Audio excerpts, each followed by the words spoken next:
많은 합격생이 추천하는 공무원 생물의 진정한 일타. 꾸준한 비공개 시험 응시 및 최신 출제 경향 전달. 기본부터 심화까지 체계적인 학습. 생물 고득점 분명할 수 있습니다. 안녕하세요. 안녕하세요. 네, 반갑습니다. 제가 늘 강의 시작할 때 하는 말이 똑같습니다. 여러분을 합격의 길로 안내할 최정환입니다. 저를 알게 된 여러분에게 행운이 되기를 간절히 기원합니다. 공무원 시험 공부가 쉽지 않습니다. 왜냐면 오히려 물론 이제 수능의 경우에는 어려운 문제는 너무 어렵고 굉장히 그런데 수능은 문제가 정형화되어 있습니다. 이를테면 17번 문제는 그 단원 그 유형이 그대로 똑같습니다. 또 3점짜리 이런 식으로.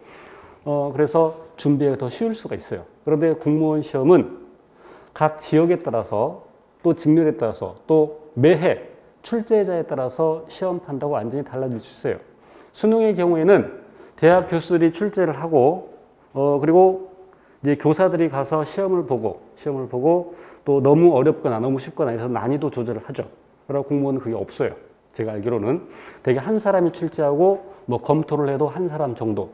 그래서 출제자가 달라지면 문제 패턴이 완전히 달라져. 이를테면 작년까지는 전남의 경우에 대학 문제가 한 대략 10문제 정도, 대략 그때 조금씩 다르지만 그리고 수능 유형의 문제도 조금 나오고 대략 한 50% 정도. 그런데 올해는 대학 수준의 문제가 단 한 문제도 출제되지 않았어요. 전부 자료를 그러니까 20문제 중에서 2문제를 제외하고 18문제는 수능처럼 자료를 제시하고 문제를 푸는 그것도 뭐 기역, 니은, 티글이 있어 기역, 니은, 뭐 기역들이 조합으로 된 거. 그런데 그렇게 어렵진 않아요. 그런 경우에는 되게 수능의 2점짜리 수준으로. 그럼 이제 이런 경우에 올해 이제 전남을 예를 듭시다. 그럼 전남을 준비하는 수험생이 올해 수능 유형으로 나왔네. 그럼 수능 유형만 준비하지. 그랬다가 큰 코 다칠 수가 있죠. 왜 출제자가 달라지면 예전처럼 대학 수준의 문제가 또 다 출제될 수 있어요. 그리고 전남의 경우에는 공부가 굉장히 까다로워. 그러니까 2020년 기준으로 작년 기준으로 수능 유형의 문제도 나오고 대학 수준의 문제도 나오고 서울, 경기, 경북 이 정도는 대학 수준의 문제가 나옵니다. 물론 고등학교 수준의 문제도 나오는데 제가 여기서 고등학교 수준이라고 얘기하는 것은 수능 유형의 문제, 수능 유형 문제가 방금 얘기한 서울, 경기, 경북은 거의 나오지 않습니다. 이것도 절대적이진 않아요. 출제자가 달라지면 또 완전히 달라져요. 예전에 한 10여 년 전쯤 된가 정확히 기억은 안 나지만 꽤 오래전에 제가 이런 이제 장담을 했죠. 강의하면서 그림 문제는 안 나와. 왜? 대학 교수들이 그 그림 그릴 스킬도 없을 뿐만 아니라 귀찮으니까. 실제로 그랬으니까 그때까지. 그래서 강의 시간에 그렇게 언급을 했어요. 그런데 시험 끝나고 경북의 어느 수험생이 장문에 한 30줄 가까이 되는 것 같아. 메일을 보냈어.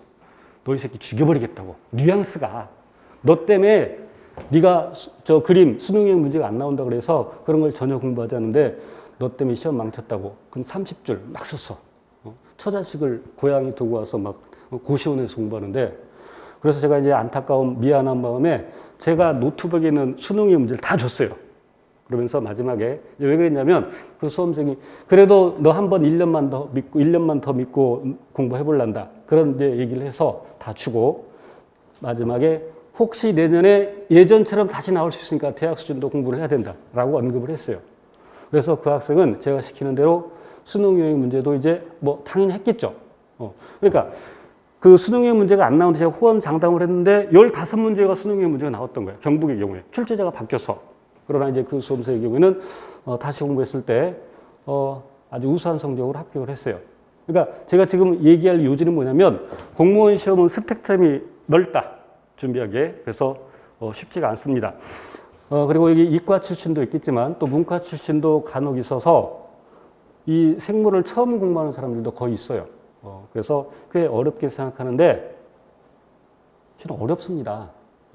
제가 이제 전공하고 했으니까 뭐 쉽게 느껴지겠지만 이제 또 심화 들어가면 어려운 것도 있고 그런데 요 기본 과정도 어렵다고 아우성 치는 수험생들이 가끔 있나 봐요. 그래서 쉽게 하려고 작년엔 기초 강의도 찍었고 올해도 이제 쉽게 하려고 이제 준비를 좀 했습니다. 2달간 강의 없을 때. 입이 근질근질해서 죽는 줄 알았어요. 왜냐면 천생이 강사라 떠들어야 돼. 입으로 먹고 사는 직업이라. 그래서 이제 이번에는 지난번과 다르게, 작년과 다르게 하이탑도 이렇게 요 스크린 보면서 우리 이제 교재에 있는 그림들을 필요한 것들 일부 띄워놓고 좀 편리하게 강의를 하려고 합니다. 그래서 이제 여러분이 집에서 미리 준비를 해 오셔야 돼요. 준비를 하면 시간이 되면 읽어보고 그리고 이제 배우고 나서 집에 가서 복습하고 또 오늘은 첫 시간이니까 요 테스트를 하지 않습니다만 이제 매 시간 내일부터 매 시간 이제 테스트를 진행을 합니다. 그래서 그 테스트는 수업 시간에 하면 요 시간을 깎아먹으니까 여러분이 미리 오셔서 받아서 한 15분 전에 오셔서 미리 여러분 스스로 테스트하고 그리고 이제 수업 시작하면 그거 질문 받고 진도를 나가도록 하겠습니다.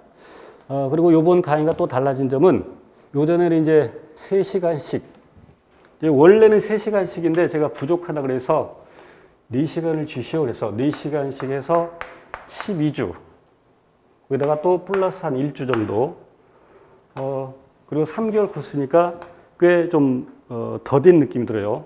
좀 길게 간 느낌. 그래서 제가 2개월 코스로 합시다 해서 이제 8주 과정으로 그리고 4시간씩 그리고 대신 일주일에 2번 그래서 시간을 좀 더 확보를 했고 그래서 좀 더 이제 어려운 부분에서는 좀 더 천천히 또 이 문제도 필요한 것들은 몇 개씩 풀어보면서 그렇게 진행을 하려고 합니다. 그래서 여러분이 집에서 수업 전에 해 오실 일은 우선 10쪽을 한번 봐보세요. 그래서 10쪽을 보시면 그러니까 시간이 되시면 읽어오시고 시간이 정 안 되면 어떤 내용이 있는지 제목이라도 그러니까 큰 제목들 이를테면 10쪽의 생물의 특성 그래서 세포로 이루어져 있다 그러니까 굵은 글씨들 읽어보고 정 안 되면 제목이라도 뭘 배우는지 정도라도 그리고 이제 그림 위주로 이거를 읽으면서 내가 이해해야지 이런 생각을 버리시고 그냥 이런 것들이 있구나. 그리고 이제 처음 예습할 때는 11쪽의 시야 확장 이런 건 읽어보지 마세요.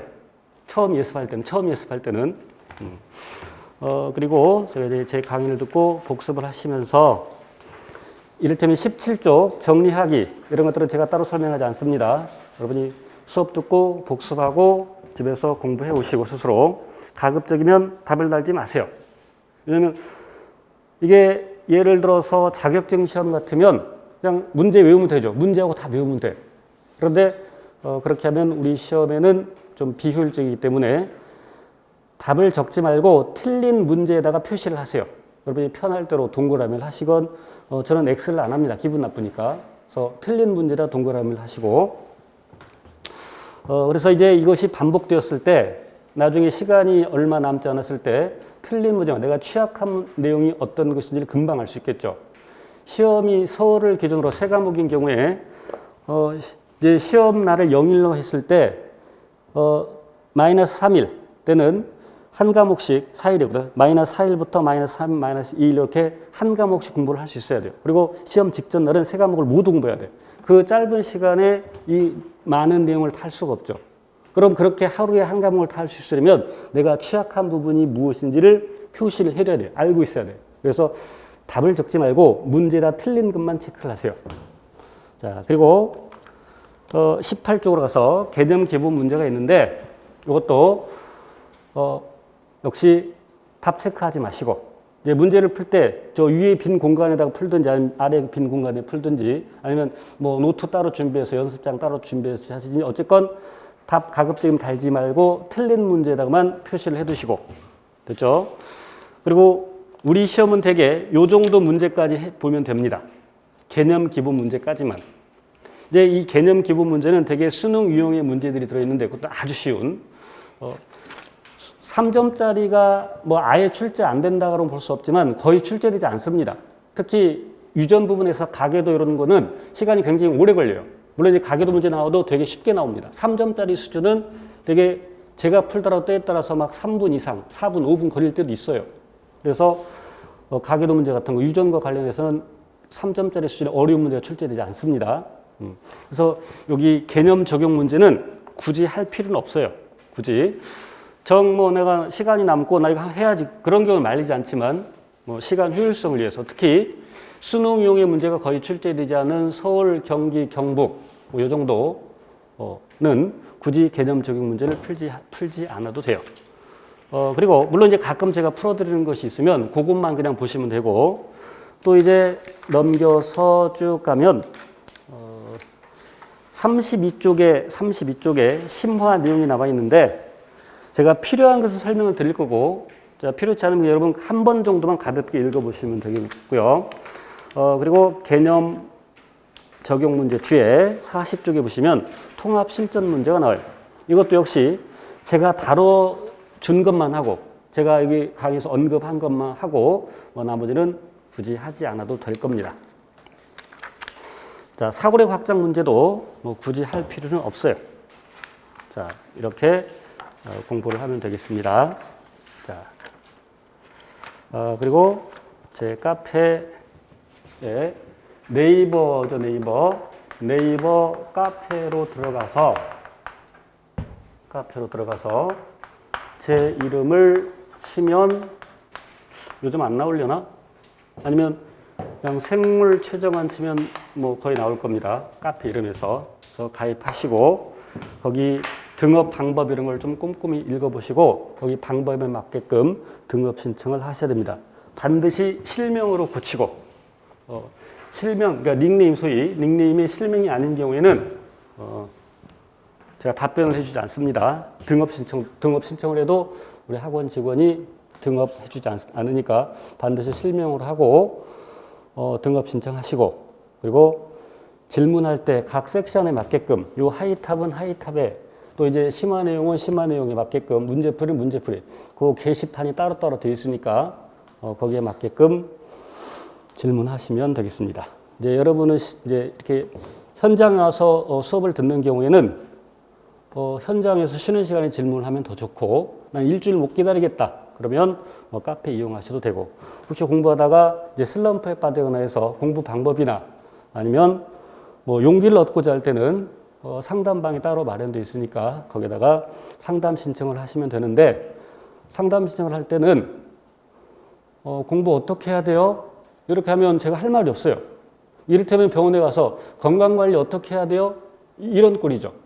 그래서 상담 신청을 할 때는 자기가 공부한 내역을 최대한 자세히 어떤 강의를 몇 번 듣고 어떤 교재를 몇 번 읽고 이런 것들을 최대한 자세하게 해야 또 거기에 맞게끔 제가 또 최대한 자세하게 상담을 합니다. 그러니까 상담 신청글을 읽어봤을 때 제가 이 학생이 정말 간절하구나 그런 걸 느끼면 제가 자세히 상담을 해줍니다. 간혹 그 상담 글에 감동을 받고 이제 수기에 가끔 올라와요. 감동을 받고 열심히 공부했다라는 그런 내용들도 있습니다. 그래서 저를 믿고 끝까지 최선을 다하면 여기서 제가 최선이라고 했습니다.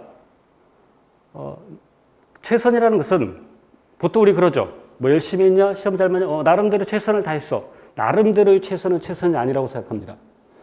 그 누가 봐도 제3자가 봐도 저 사람은 정말 열심히 했다. 이제 여러분 같이 공부하다 보면 대강 느낌이 옵니다. 누가 열심히 하고 옆에 사람들 대충 태도 보면 알 수 있죠. 그래서 다른 사람이 와도 진짜 열심히 최선을 다했다라고 했을 때 그게 최선이고 그런 학생들이 합격을 하게 되는 겁니다. 저 또한 그런 학생들이 합격을 하기를 바라고요. 자, 조금 길어졌는데 이제 10쪽으로 가서 우리 진도 들어가도록 하겠습니다. 그리고 실강으로 공부를 하는 경우에는 그런 상담도 글 남기고 또 제가 글을 또 다시 상담하고 시간이 오래 걸릴 수 있기 때문에 이 실강 수업을 듣는 경우는 실강의 장점은 저희가 궁금한 거 수업 시간에 직접 물어볼 수도 있고 쉬는 시간에 물어볼 수도 있고 또 상담이 있으면 따로 얘기를 해서 수업 끝나고 나서 뭐 상담 받아도 되고 그러니까 그렇게 최대한 활용을 하시기 바랍니다. 10쪽 갈게요. 생명과학의 이해. 그래서 첫 번째 생물의 특성에 대해서 공부를 하겠습니다. 자, 우선 칠판 좀 판서를 할게요. 생물의 특성이라고 해도 되고 또 어떤 책에는 생명현상의 특성, 뭐 그게 그거죠. 생물의 특성 또는 생명 현상의 특성. 크게 두 가지로 나눌 수 있는데 개체 유지 현상과, 그래서 개체라는 것은 하나의 생명체, 생물 한 개. 그러니까 사람이라면 한 사람 한 사람. 이것을 개체라고 하죠. 단세포 생물이라면 예를 들어서 대장균이 있다. 그러면 대장균 한 개, 대장균 한 개. 이거를 개체라고 하죠. 가로수로 심어져 있는 은행나무를 예를 들면 은행나무 한 그루가 한 개체가 되죠. 그 개체를 유지하는 현상이 있고, 자, 그런데 지구상에 있는 어떠한 생명체도 영원히 살 수가 없습니다. 그래서 사기랑 비슷한 녀석을 만들어서 내 대신 세상을 살아라는 종족 유지 현상이 나타나게 되죠. 자, 개체 유지 현상에는 뭐가 있냐면 모든 생물은 예외 없이 세포로 구성되어 있습니다. 예외 없이. 자, 그런데 어떤 생물은 세포 한 개로 되어 있죠. 방금 언급한 것처럼 그러한 생물을, 대장균 같은 그런 생물을 단세포 생물이라고 하죠. 반면 어떤 생물은 여러 개의 세포로 구성되어 있죠. 사람처럼. 그런 생물을 다세포 생물이라고 하죠. 자, 그런데 그 다세포 생물은 세포를 기본 단위로 해서 체계적으로 구성되어 있습니다. 세포를 기본 단위로 해서 체계적으로 구성되어 있다. 그럼 어떻게 체계적으로 구성되어 있느냐를 하기 전에, 자, 나중에 내용이 또 나올 텐데 세포설이라는 게 있습니다. 세포설, 셀은 방이라는 뜻입니다. 방. 수도원의 그 방, 옛날에. 그래서 셀 티오리, 이론, 그래서 세포설이라고 번역을 하는데 나중에 또 나와요. 자, 세포는 생물의 구조적, 기능적 기본 단위다. 구조적 단위라는 얘기는 이를테면 어떤 건물이 있다고 합시다. 그럼 그 건물을 지을 때 요즘은 뭐 벽돌 없어도 뭐 철제로 이렇게 구조를 세우고 시멘트 발라서 건축물을 지을 수 있지만 예전에는 벽돌을 쌓아서 건물을 지었죠. 그럼 한 개체, 한 생명체를 건물에 비유할 때 세포를 벽돌에 비유할 수 있다는 그런 의미겠죠. 구조적 단위라는 말은. 이래죠. 그러니까 세포들이 모여서 한 개체가 된다. 세포는 생물의 생명현상이 기능적 단위가 된다. 세포를 기본으로 해서 생명현상이 일어난다라고 하죠. 자, 그리고 여기에 추가로 그 세포가 어떻게 만들어지냐면 세포로부터 만들어집니다. 세포 분열이라는 것을 통해서. 세포 분열을 통해서 세포를 만들죠. 자, 지금 여기서 얘기하려는 것은 체계적으로 구성되는데 그럼 어떻게 체계적으로 구성되어 있느냐? 자, 사람도 끼리끼리 몰려다니죠. 소위 유유상종한다 그러죠. 그래서 구조가 무엇을 결정하냐면 기능을 결정합니다. 자동차가 굴러갈 수 있는 것은 자동차의 바퀴가 동그랗기 때문이죠. 만약에 자동차 바퀴가 네모지거나 세모지거나 그러면 굴러가기 어렵겠죠. 구조가 기능을 결정합니다. 그래서 구조가 같으면 기능이 같다. 그래서 구조와 기능이 같은, 적어도 유사한 세포들이 모여서 조직이 됩니다. 또 여러 조직들이 모여서, 여기서 여러 조직이라는 것은 이제 같은 종류도 있고 다른 종류도 있고, 그래서 서로 다른 종류들, 여러 종류들의 조직이 모여서 기관이 됩니다. 또 그 기관들이 모여서 개체가 되는데 이 순서를 반드시 기억하셔야 되고요. 반드시, 이건 필수 암기사항입니다. 그리고 이제 우리 지구상에 있는 생명체를 동물과 식물만 따졌을 때 식물에게만 있는 그 단계, 조직계라는 게 있죠. 물론 지금 얘기하는 것은 생명과학 2 부분에서도 언급을 합니다. 또 동물에만 있는 단계가 있는데 여기서 동물에만 있는 단계는 언급은 식물과 비교했을 때요. 기관계라는 게 있습니다. 자, 사람의 위는 소화기관입니다. 그럼 그 위를 구성하고 있는 것은 여러 조직인데, 여러 종류의 조직인데, 우선 상피 조직이 있고, 상피 조직. 상피 조직은 우리 몸 바깥쪽, 피부 바깥쪽을 덮고 있거나 또는 내장기관의 안쪽 벽을 덮고 있죠. 위의 안쪽 벽을 덮고 있죠. 상피 조직이. 그리고 결합 조직이 있는데, 물론 이런 내용들 나중에 자세히 배워요. 결합 조직의 대표적인 게 뭐냐면 혈액입니다. 위에도 혈액이 흘러가죠. 결합 조직이 있고요. 그리고 위에서 소화를 시킬 수 있는 것은 위에 근육이 있어서 수축 이완을 반복하기 때문이죠. 물론 소화할 수도 있고, 물론 여기서 이제 요 수축 이완, 그래서 근육 조직이 있고, 그리고 신경 조직도 있죠. 이와 같이 서로 다른 조직들이 모여서 하나의 기관을 형성하죠. 그러면 여기 상피 조직은 상피세포로 구성되어 있죠. 상피세포가 모여서 상피 조직이 되고, 아까 제가 뭐라 그랬냐면 조심할 것은, 그럼 구조와 기능이 같은 세포들만 모여서 조직이 되느냐? 제가 적어도라고 했죠. 적어도 유사한. 그래서 이 결합 조직이 나중에 배울 텐데, 결합 조직에는 혈액도 있고, 인대도 있고, 힘줄 등등이 있습니다. 그래서 적어도 유사한. 구조가 기능을 결정하는데, 구조와 기능이 같은 적어도 유사한 세포들이 모여서 조직이 되고, 서로 다른 조직들이 모여서 기관이 되고, 그럼 이제 동물의 경우에는 우리가 음식물을 섭취했을 때 음식물의 이동 경로를 보면 입 고딩 수준으로 언급을 할게요. 식도. 그리고 이제 대학 수준으로 가면 여기 인두 들어가죠. 인두.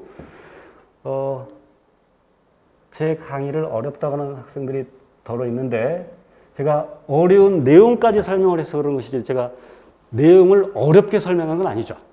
저는 그렇게 생각하는데, 저도 스펙트럼이 굉장히 넓습니다. 제가 초등학교 4학년도 가르쳐봤고, 대학 강의도 해봤고, 일반 교양 강의도 해봤고, 그래서 초, 중, 고의 재수생의, 대학생의 이런 우리 공무원 스펙트럼이 굉장히 넓어요. 그래서 쉽게 한다고 하는데, 어쨌든 봅시다.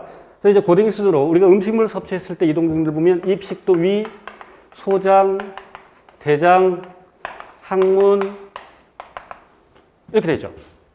이런 것들이 각각 뭐냐면 소위 소화기관이라는 것이죠. 여기에 간, 이자, 쓸개 이런 것들도 소화기관에 해당이 되죠. 그럼 이런 것들을 다 합해서, 그럼 이런 것들은 모두 소화라는 어떤 공통된 목적을 위해서 존재하고 기능을 하죠. 그래서 이런 것들을 싸그리 모아서 우리는 소화기관계, 줄여서 소화계라고 하죠. 그게 바로 기관계. 그렇죠? 그래서 소화계, 순환계, 호흡계, 배설계 등등 해서 11개의 계로 나누고 있죠. 구체적으로 다 외울 필요는 없어요. 자, 항문. 글씨를 크게 썼죠. 이유가 있어요. 우리가 일상생활에서는 배설 그러면 똥 싸고 오줌 싸는 것을 배설이라고 하지만 생명과학에서는 배설은 물질 대사, 이따 얘기했지만 우리 몸에서 어떤 반응을 할 때 그 결과 만들어진 노폐물, 그 노폐물을 밖으로 내보내는 것을 배설이라고 합니다. 노폐물을. 그런데 얘는 배설이 아니라 배출이죠, 배출. 소화가 된 다음에 소화가 된 다음에 음식물을 흡수하죠. 그러면 에너지를 얻기 위해서, ATP를 얻기 위해서 이따 다 얘기해요. 더 그걸 분해해서 ATP를 만드는데 그 결과 만들어진 노폐물, 그러니까 이산화탄소랄지 물 또는 암모니아 이런 것을 몸 밖으로 내보내는 것을 배설이라고 합니다. 이것은 소화 과정에서 만들어진 찌꺼기를 내보내는 것이기 때문에 배설이 아니라 배출이라고 보통 얘기하죠. 됐죠? 항문은 배설기관이 아니라 소화기관입니다. 소화기관이에요. 간도 소화기관이죠. 이자, 쓸개 마찬가지. 자, 이제 식물의 조직계에 대해서는 생명과학 최서 그리고 심화반에서 자세히 다루도록 하겠습니다. 지금 우리는 무엇을 공부하고 있냐면 생물의 특성, 생명현상의 특성을 공부하고 있는데 세포를 기본 단위로 해서 체계적으로 구성되어 있다. 다 세포 생물이. 그죠? 그럼 단세포 생물은 세포가 하나의 개체이기 때문에 세포보다 더 큰 범주는 있을까 없을까? 세포보다 더 큰 범주. 봐, 여기서 다세포 생물의 경우는 세포보다 더 큰 범주가 조직, 기관, 개체 등이 있죠. 그럼 단세포 생물은 세포보다 더 큰 세포가 한 개체이기 때문에 개체까지만 따진다면 그 세포가 곧 개체야. 그러니까 세포보다 더 큰 범주가 없는 거야. 그런데 나중에 이제 생태학 부분에 가서 배우면 더 큰 범주가 있죠. 자, 이따 나옵니다. 우선은 여기까지 하고요.